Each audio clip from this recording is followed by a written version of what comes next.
Ethan Mercer thought buying a private hillside pool estate outside HOA control would guarantee peace. His stone-lined infinity pool overlooked a quiet valley. Hidden behind fences and protected by legal property lines he had spent years securing. But peace vanished when Karen Whitmore, the HOA's obsessive enforcer, decided Ethan's independence was a personal insult. She couldn't fine him, regulate him, or control his land, so she started watching him. At first, it was petty complaints about drainage, fencing, and landscaping. Then a drone began hovering above Ethan's pool property, circling his backyard like a mechanical vulture. Bro, that alone would make anyone furious. Security cameras confirmed the drone launched from Karen's elevated HOA terrace. She was collecting footage, hoping to frame Ethan for zoning violations and force county action against him. But while spying over his property, Karen captured something far worse than she expected, hidden evidence tied to illegal HOA land use. And when that footage reached court, everything turned against her. To Ethan Mercer had not always been the kind of man people associated with expensive ridgetop estates and engineered infinity pools. Years earlier, he had been known as a practical land developer who believed in one simple rule. If you own something, protect it properly. That mindset was exactly why he had purchased his hillside property long before luxury homes and HOA-managed subdivisions started swallowing the valley around it.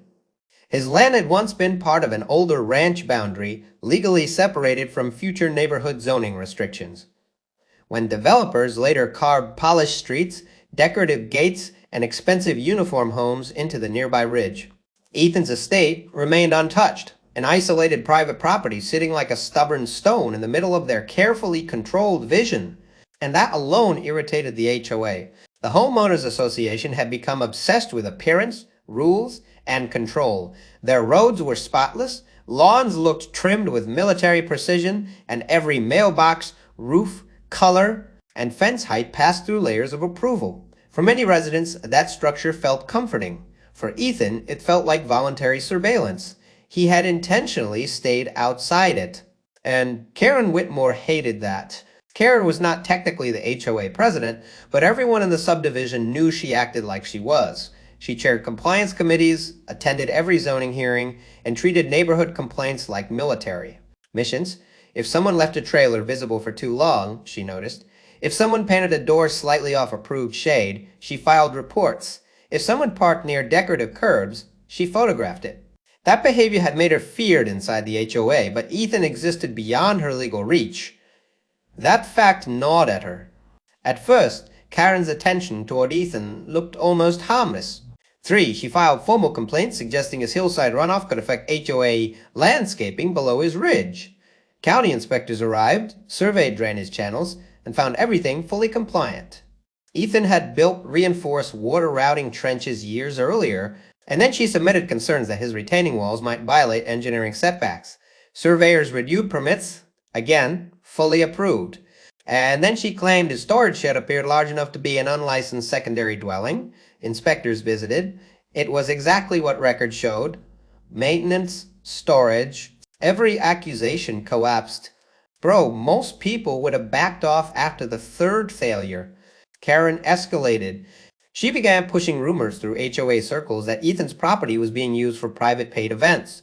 The centerpiece of that rumor was his pool, because it was large, terraced, and visually striking. Karen argued that it looked commercial. Neighbors started whispering that maybe he rented it for parties or private luxury bookings. Some residents even believed hidden guests were entering through the Ridge Road. There were none. Ethan lived alone. His property was quiet. His pool was private. Still, repeated complaints triggered occasional county reviews. While Ethan never lost a case, he kept losing time, privacy, and patience. That was when he first noticed the drone. One afternoon, while cleaning leaves from the edge of his pool deck, he saw a moving reflection sliding across the water. At first, he assumed it was a bird, but when he looked up, a compact drone hovered above the southern edge of his yard, just high enough to stay out of easy reach. It remained still for several seconds, camera tilted downward. Then it left. The next morning it returned. And then again at dusk. Then 2 days later above the upper stone terrace. Then above his detached utility barn. Then above his pool equipment trench. It never crashed. It never wandered randomly, for it moved with purpose. Ethan installed additional security cameras facing skyward and ridge angles near the tree line. He upgraded motion detection around elevated corners of the property. Within a week, footage captured exactly what he needed. The drone repeatedly launched from Karen Whitmore's backyard terrace. Her elevated property sat within the HOA subdivision and overlooked sections of Ethan's ridge through a narrow open valley corridor. From there, the drone could cross property lines and hover above his estate. That was no accident. Ethan documented everything: dates, times, flight paths, camera stills, altitude estimates. He avoided confrontation because he knew one thing from years of property disputes: evidence always mattered more than emotion. Karen, however, seemed convinced she had discovered a powerful tactic. Drone flights increased. Sometimes she hovered above the pool deck. Sometimes she focused on retaining walls. Sometimes she tracked utility trenches. Sometimes she circled open land boundaries behind the property. At one point, she even angled close enough to capture reflection shots across large glass panels facing Ethan's backyard that crossed from annoyance into invasive surveillance. Still, Ethan waited. He wanted a pattern, and Karen kept delivering one. As the drone activity increased, county complaints also became oddly specific. Reports suddenly mentioned exact measurements of wall heights, pool perimeter dimensions, and alleged unregistered hardscape extensions. That wording could only come from aerial viewing. Someone was using drone imagery to build accusations. Bro, that was the moment Ethan understood this wasn't neighborhood gossip anymore. Karen was actively trying to manufacture legal pressure. Ethan hired a land use attorney named Rebecca Sloan. 5. Rebecca specialized in zoning disputes, easements, and property right conflicts. She was precise, methodical, and far less emotionally reactive than Ethan. After reviewing his files, she immediately noticed something unusual. Karen's complaints were increasingly focused not on visible structures, but on outer land boundaries. That mattered, because boundaries determine easements. Easements determine access, and access often meant money. Rebecca requested older parcel surveys, archived ridge plats, and county boundary overlays connected to Ethan's original ranch division. Ethan had not reviewed some of those records in years. As they rebuilt land maps, another strange issue emerged. Karen's drone spent unusual time hovering above the rear slope behind Ethan's pool. Not the pool itself. That rear slope bordered a narrow, undeveloped strip between Ethan's parcel and HOA landscaping. At first glance, it looked insignificant. Just scrub brush, rocks, and a thin utility-grade corridor. But legal land strips were rarely insignificant, especially near private access roads and drainage infrastructure. Rebecca suspected Karen was not simply spying for violations. She might be searching for leverage involving land ownership. That possibility changed everything. Meanwhile, HOA pressure continued growing. Karen filed another complaint claiming Ethan's pool lighting created glare hazards. False. Then one alleging unsafe noise from maintenance pumps. False. Then a concern about possible hillside erosion. False. Each inspection cleared him, but inspections created paper trails. Paper trails created stress. Stress created isolation. Some nearby residents who once waved politely now avoided eye contact. Rumors had painted Ethan as a secret violator constantly under investigation. That's exactly how reputations get damaged in real life, not with proof, but with repetition. Yet Ethan stayed calm. He expanded surveillance. He added rooftop angle cameras. 6. He installed directional microphones near ridge corners. He preserved drone timestamps. Then something happened neither Ethan nor Karen expected. One evening, reviewing captured footage frame by frame, Ethan noticed the drone had drifted unusually high and wide before correcting course.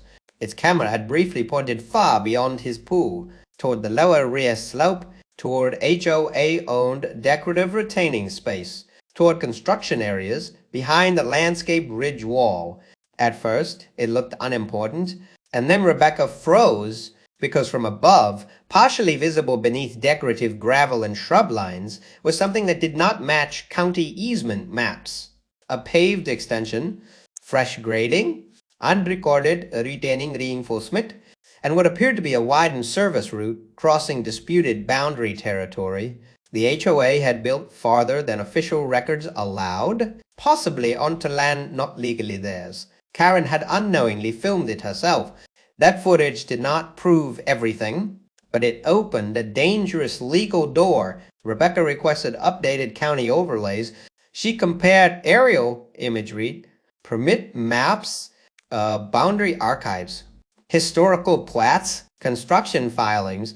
The mismatch grew larger. Sections of HOA landscaping, service access improvements, and reinforced slope work may have extended into disputed areas, affecting Ethan's original parcel boundaries. If confirmed, that could expose unauthorized land use, possibly years old, possibly hidden beneath decorative ridge developments. Karen had spent months trying to prove Ethan violated rules. Instead, her drone may have exposed the HOA's own expansion problem. Still, Ethan kept quiet. He understood timing. Rushing accusations without full evidence would only trigger denial. So he waited. He documented more flights, collected more angle captures, tracked clearer images.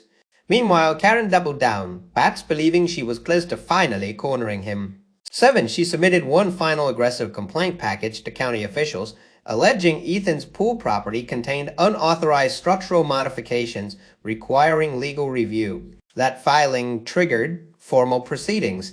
Court involvement became likely. Karen probably thought this was victory.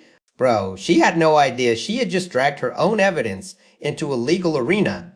Ethan, Rebecca, and survey experts prepared quietly. The drone logs were preserved. The aerial angles were enhanced. Boundary specialists were retained, archive plats were certified, and for the first time, Ethan stopped viewing Karen as just a nosy HOA enforcer. Now he saw something bigger. Either she had accidentally uncovered hidden HOA misuse, or she had known exactly what land mattered all along. Both possibilities were dangerous, because if that drone footage entered court, it would no longer be about a private pool. It would become a battle over surveillance, land rights, false complaints, and property expansion that could financially crush the HOA board. And Karen Whitmore had personally placed herself at the center of it. By the time formal county proceedings began, Ethan Mercer's quiet life had transformed into something that felt less like a property dispute and more like a slow legal war fought through paperwork, aerial footage, and reputation damage. What started as Karen Whitmore's obsession with his isolated pool estate had now expanded into a much larger battle involving HOA authority, disputed land boundaries, and evidence neither side fully understood yet. Ethan had spent months staying calm, documenting every drone flight, every inspection notice, every complaint, and every rumor. But now, pressure stopped being private. It became public. 8. The first major blow came when county officials acknowledged Karen's complaint package and scheduled a structured property review tied to alleged unauthorized modifications near Ethan's pool zone and rear slope. Even though Ethan already knew those accusations were weak, formal proceedings meant public records. Public records meant attention. Attention meant more rumors. Inside the HOA neighborhood, speculation exploded. Residents whispered that Ethan must have been hiding illegal construction for years. Some believed he had expanded his retaining walls into county land. Others assumed his pool had commercial violations. A few exaggerated wildly, claiming he was secretly hosting luxury rentals or operating private events. That was incredible in the worst way. People often create entire stories from tiny fragments of paperwork. Ethan had never rented anything, never hosted commercial gatherings, and had followed every permit requirement. But once an HOA rumor machine starts moving, truth usually lags behind gossip. Karen clearly understood that. She moved through neighborhood committees like someone convinced she had finally cornered the one man she had never been able to control. She increased internal pressure, encouraging board members to support community protection reviews around slope, safety, access routes, and visual compliance concerns tied to Ethan's ridge property. Technically, the HOA still had no direct authority over him, but Karen knew indirect pressure, or county involvement, repeated complaints, and reputational damage could still create leverage. Ethan refused to react emotionally. Instead, he worked deeper with Rebecca Sloan and the survey team. Now, Rebecca had already become suspicious that Karen's drone activity centered far more on rear boundaries than the pool itself. Now, with formal proceedings active, she pushed harder. Certified surveyors reviewed historic ranch plats. Easement filings, utility corridors, and county overlays stretching back decades. Ethan's land had once belonged to a much larger rural tract before luxury subdivision development changed the valley. All boundaries were complicated, layered, and easy to obscure under landscaping and engineered slopes. That complexity mattered because the more they reviewed maps, the more inconsistencies surfaced. The HOA's decorative lower ridge, marketed for years as protected landscape reinforcement, appeared to include grading and retaining improvements extending beyond documented construction permits. Service access paths looked wider than approved. Filings, drainage reinforcement crossed oddly close to disputed corridor lines. Even more concerning, parts of the ridge behind Ethan's rear slope may have overlapped land originally tied to his parcel. Protections. Still, Rebecca needed stronger proof. Drone footage alone helped, but it wasn't enough. Then Karen made another mistake. The drone flights became bolder. At first, Ethan assumed formal county action might make her cautious. Instead, she acted more aggressive than ever. The drone returned during early mornings, then at dusk, then mid-afternoon. Sometimes it hovered over the pool, sometimes over his equipment trench, sometimes above utility fencing. But increasingly, it drifted wide toward rear ridge sections, lingering longer over landscaping corridors connected to HOA. Slope work. Bro, that pattern said everything. Karen wasn't obsessed with the pool anymore. She was watching bland. And Ethan upgraded again.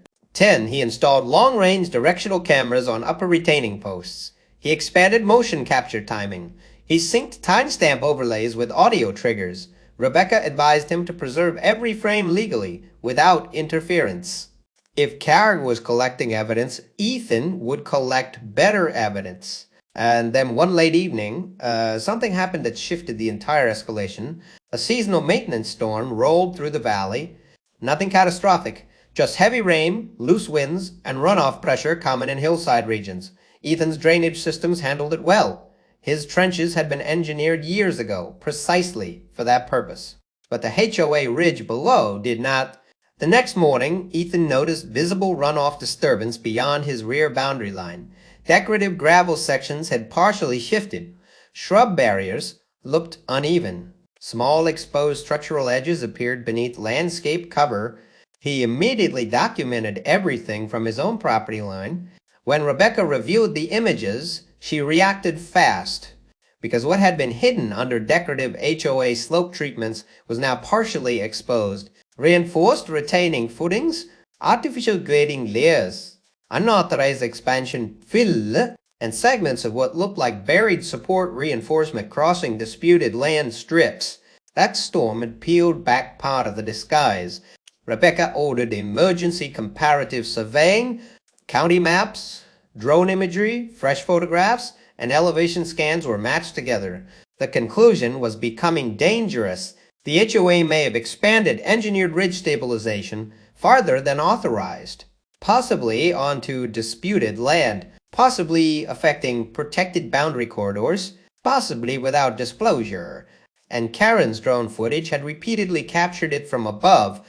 Meanwhile, Karen remained focused on attacking Ethan. 11. She submitted supplementary notes to county officials claiming runoff patterns near Ethan's pool might indicate unapproved structural influence on surrounding slopes. That accusation would have been ironic if it weren't so reckless. She was trying to connect erosion concerns to Ethan, while evidence increasingly suggested HOA modifications below his land may have created larger risks. Formal review dates were expended. Survey specialists became involved.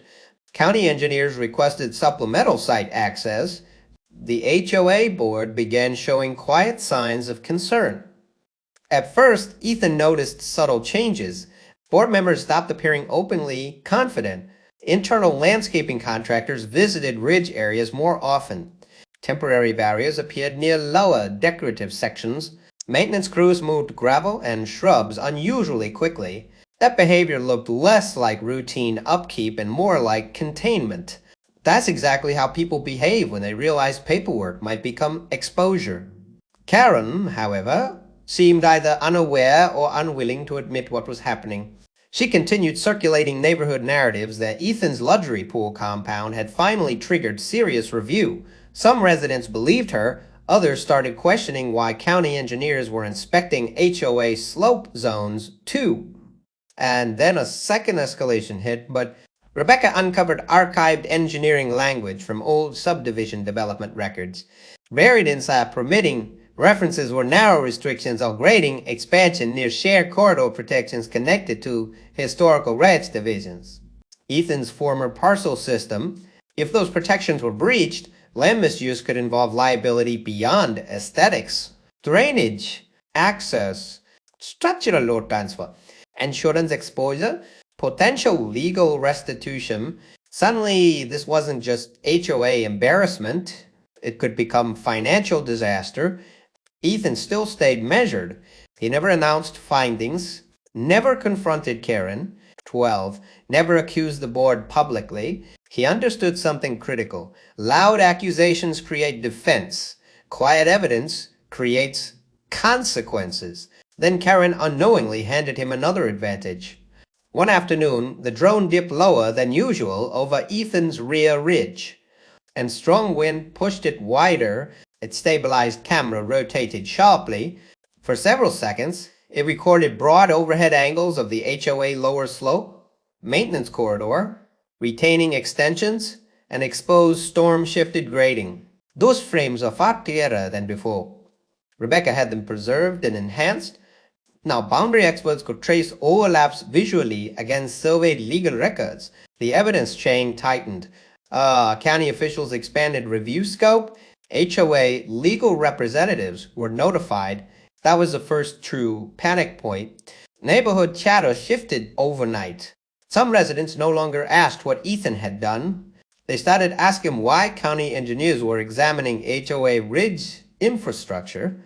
Karen's authority inside committees began weakening.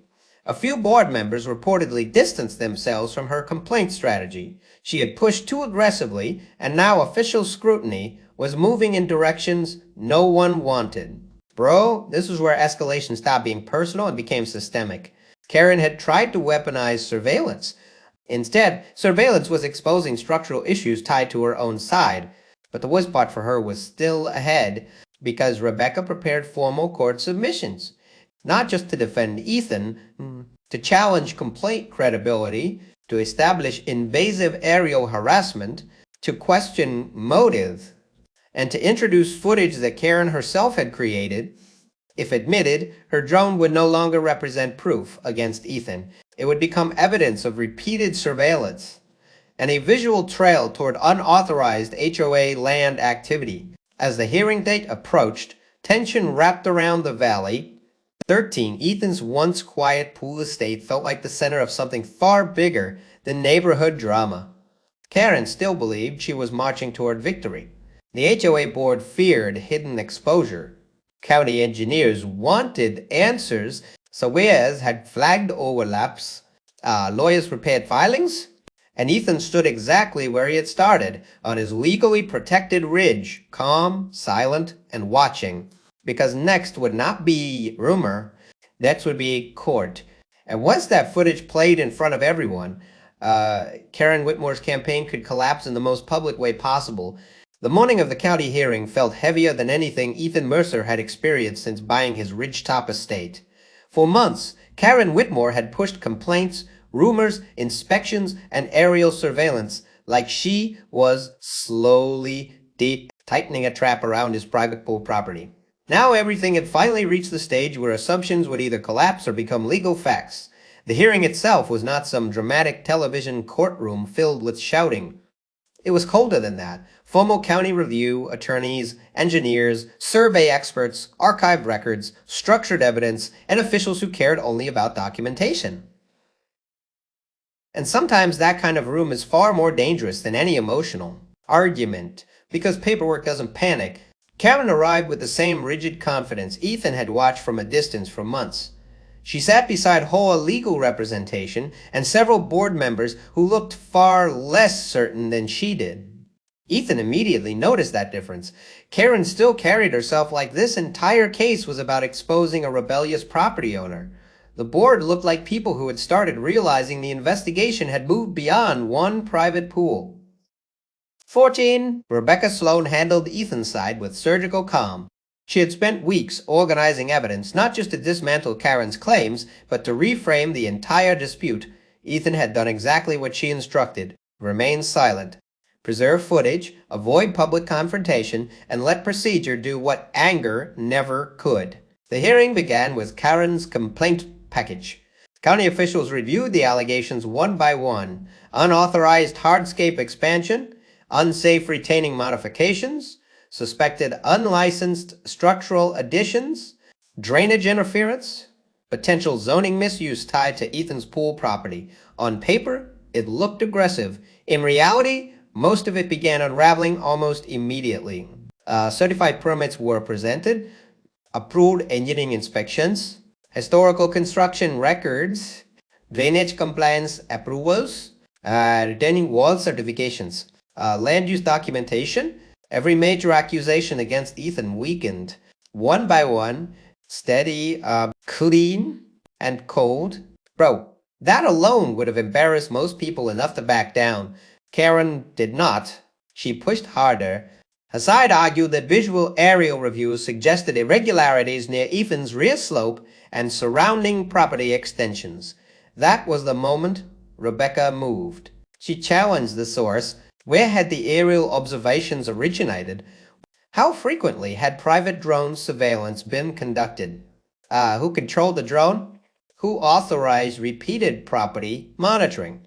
Karen's confidence shifted for the first time. The room changed, because until that moment, she had treated drone footage like harmless observation. But formal hearings don't care about neighborhood logics. Repeated targeted aerial surveillance carries legal weight, especially when tied to repeated complaints.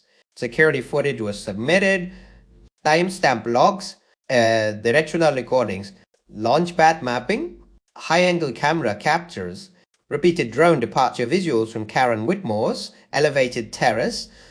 15. The evidence was precise, not one flight, not accidental drift, repeated targeted monitoring. Officials questioned the pattern. Karen's legal side attempted to soften it as community documentation. That wording failed, because Ethan did not belong to the HOA. His property was private, and Karen had repeatedly crossed into surveillance behavior tied directly to complaint generation. Then Rebecca did something devastating. She introduced Karen's own drone footage, preserved through legal discovery, references connected to complaint submissions and cross-matched with Ethan's surveillance timing. At first, Karen likely believed this would help her. Instead, the footage became the turning point. The screen displayed overhead views of Ethan's pool, stone terraces, fence boundaries, rear slope, utility corridors, and then broader drift angles, and that was where everything started falling apart. Frame by frame, survey specialists overlaid drone visuals with certified county plats and historic parcel records. The camera had captured far more than Ethan's land. It had repeatedly recorded the lower HOA ridge behind his rear boundary, decorative landscaping, reinforced retaining sections, expanded service roads, slope grading, artificial fill zones. None of that seemed dramatic until experts began tracing lines, legal lines, historic lines, construction lines, and overlap zones. The county survey specialist explained that several visible improvements extended into areas inconsistent with documented HOA engineering approvals. Another engineer confirmed signs of structural grading beyond originally permitted the ridge. Reinforcement, Drainage route expansions appeared wider than filed records. Decorative landscaping had concealed portions of engineered extension work. Karen's drone had filmed all of it. 16. That's exactly the kind of irony that blows the whole situation apart. She spent months hunting violations and delivered evidence against her own side. The HOA board visibly shifted. One member leaned back like he had been hit with bad news he already feared. Another avoided eye contact entirely. Their attorney started requesting procedural clarification. That usually means concern. Then came the most dangerous layer, archive subdivision permits. Rebecca had prepared them carefully. Historical development records tied to the original Valley subdivision showed restricted grading language near protected ranch division corridor boundaries. Ethan's property had retained legal protections because his parcel predated HOA. Development. If ridge stabilization crossed protected zones, unauthorized land use could trigger liability. Not just cosmetic violations. Structural, financial, administrative, potential restoration exposure, potential insurance review, potential legal claims. The hearing stopped feeling like Ethan's defense, and now it felt like an investigation. Karen's body language changed. For the first time, she wasn't composed. She whispered repeatedly to HOA counsel, reviewed papers, looked at screen captures, shook her head, but facts remained on display. Drone angles showed widened service access routes cutting deeper than recorded approvals. Storm-shifted gravel photos from Ethan's legal boundary perspective confirmed exposed support edges. Elevation scans aligned with survey overlays. Experts cross-referenced them. The overlap concern strengthened. County officials formally expanded review scope. That single announcement hit harder than anything else, because it meant the matter was no longer limited to Karen's complaint package. And now the HOA itself could face scrutiny. Bro, that was incredible. She tried to drag Ethan into pressure and instead dragged her own system under examination. Rebecca then attacked credibility. 17. She highlighted the timing pattern. Karen's drone flights increased before highly specific complaints, and measurements inside reports mirrored aerial visibility. Repeated surveillance preceded accusations. That suggested complaints were built from targeted monitoring, not community concern. Karen's watchdog image started tracking. Some county officials openly questioned motive. Why repeated flights? Why boundary fixation? Why rear slope targeting unrelated to pool safety? Why complaint escalation after failed prior inspections? Karen had no strong answer, and silence in hearings can be louder than arguments. Still, the biggest shock had not landed yet, because during final frame analysis, survey specialists paused on one wide-angle drone capture taken during a wind drift. It showed more of the HOA ridge than Karen likely intended. Buried beneath decorative shrub coverage and artificial grading lines was a partially exposed access reinforcement section, one that appeared connected to a widened maintenance route crossing disputed corridor territory. That route mattered. If confirmed, it could suggest long-term unauthorized extension affecting maintenance, access, and slope engineering. The room became still. HOA council requested review recess. County officials approved limited technical evaluation. That pause alone told everyone enough. And this was no longer neighborhood drama. This was exposure. Ethan sat quietly through all of it. No celebration, no reaction, no visible anger. Because revenge did not come from yelling, it came from patience. Karen had spent months trying to prove Ethan's pool property violated something. Now her own surveillance had helped open a legal path that could threaten HOA records, finances, authority, and trust. When the hearing recessed, whispers filled the building. Residents who had attended expecting Ethan's downfall now looked stunned. Some recognized Karen's role immediately.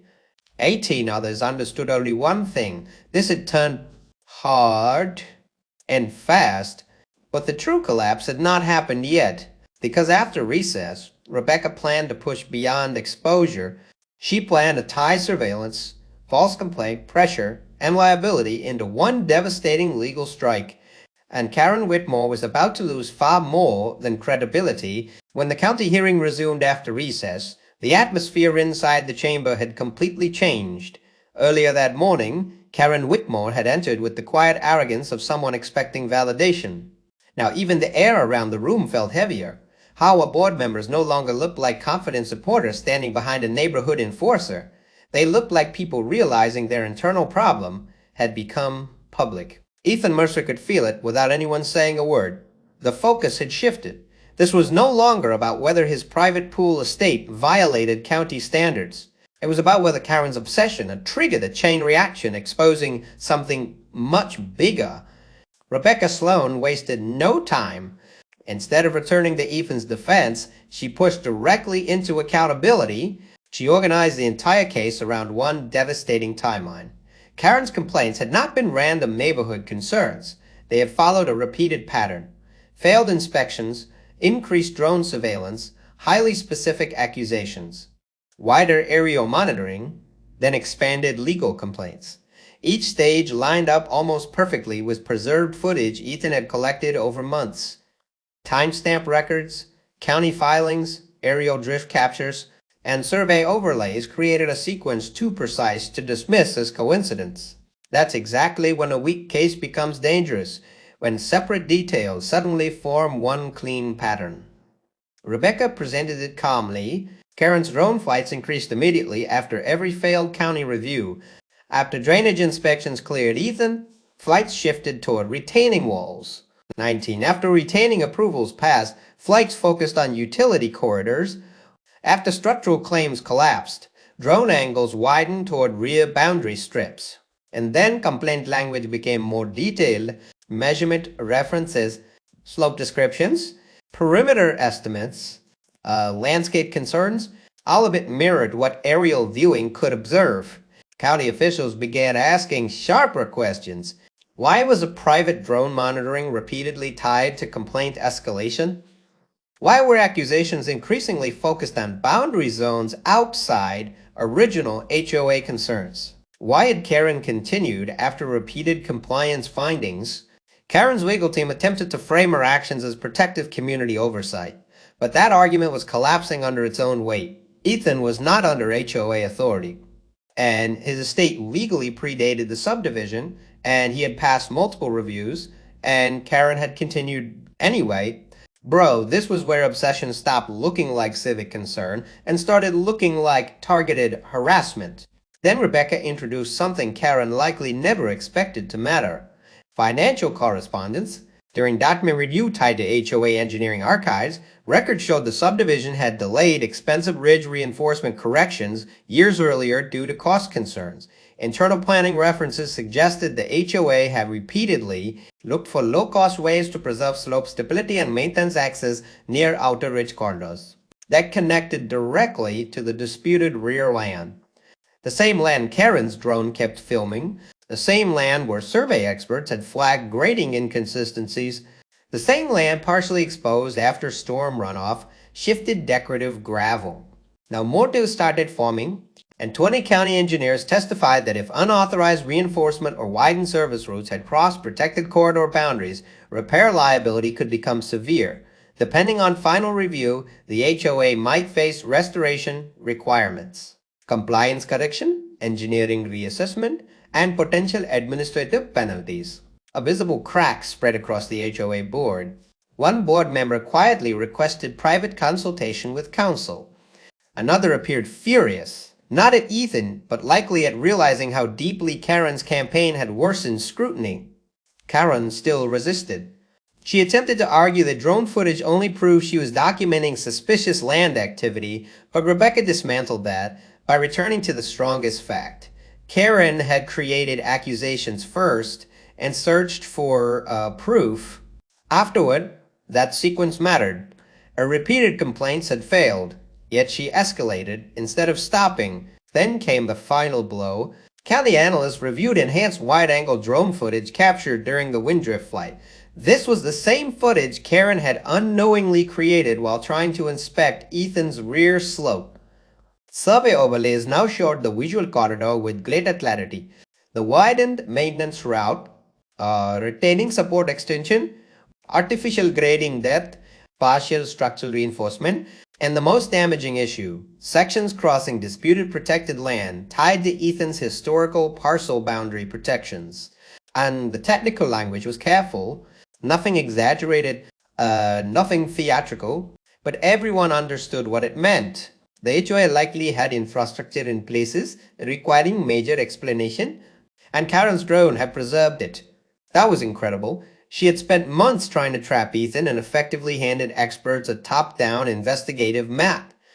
County officials formally entered expanded engineering review and credibility concerns into record. That announcement changed everything. 21, because Karen's original complaint package no longer carried weight. Instead, officials began reviewing whether repeated unsupported filings and surveillance contributed to misuse of county resources and improper complaint escalation, and that alone shattered her position. The HOA board quickly shifted strategy.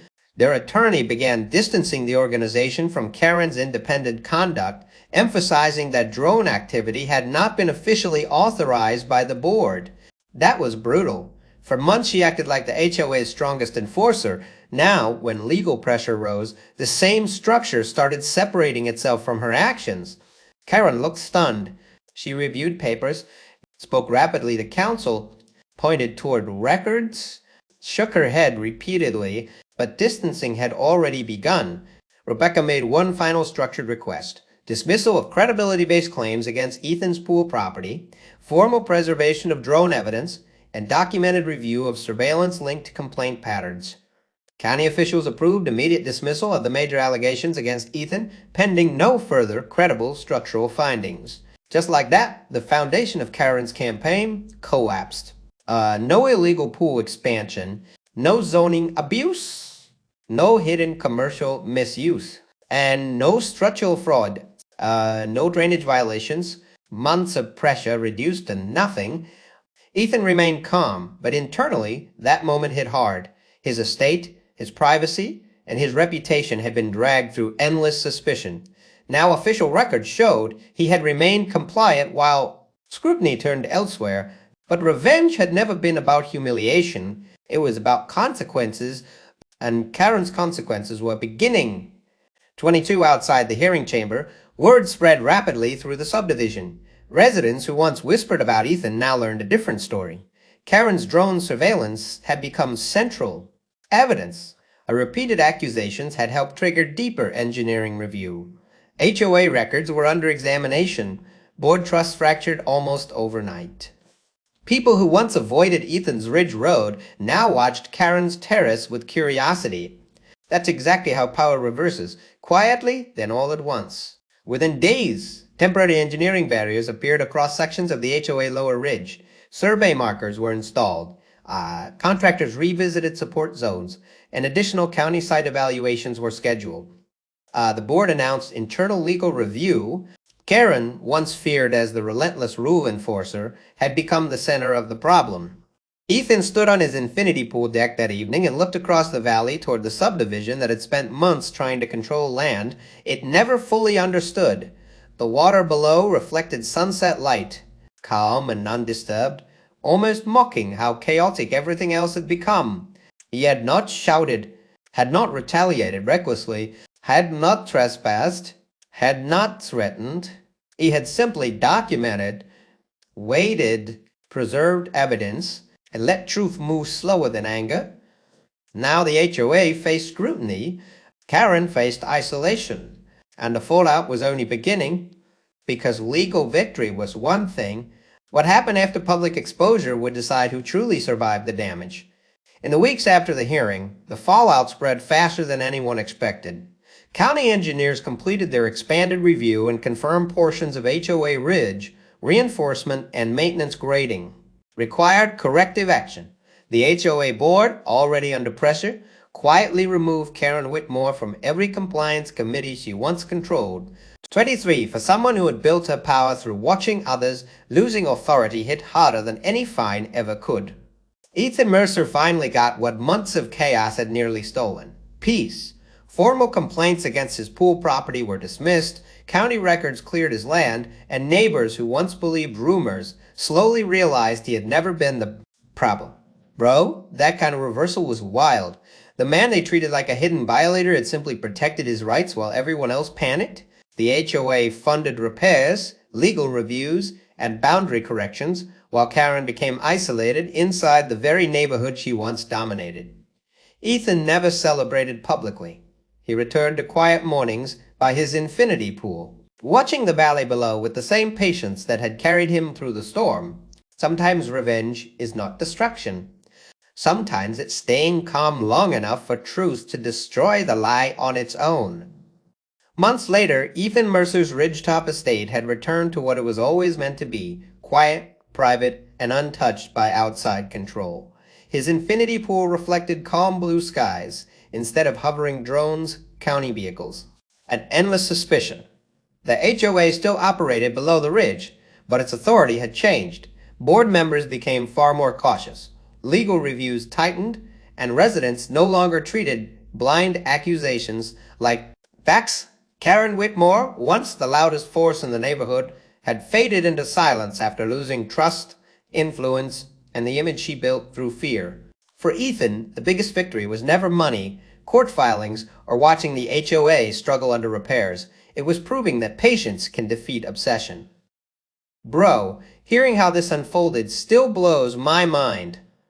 He never screamed, never crossed legal lines, and never fought recklessly while others chased control. He documented everything and let truth do the damage. 24. That's exactly how real power works. Quiet, steady, and impossible to ignore once exposed. And in the end, the drone Karen used to watch Ethan's pool didn't reveal his downfall. It revealed hers. If you enjoyed this HOA revenge story, drop a like, subscribe, and comment. What would you have done if someone spied on your property like this?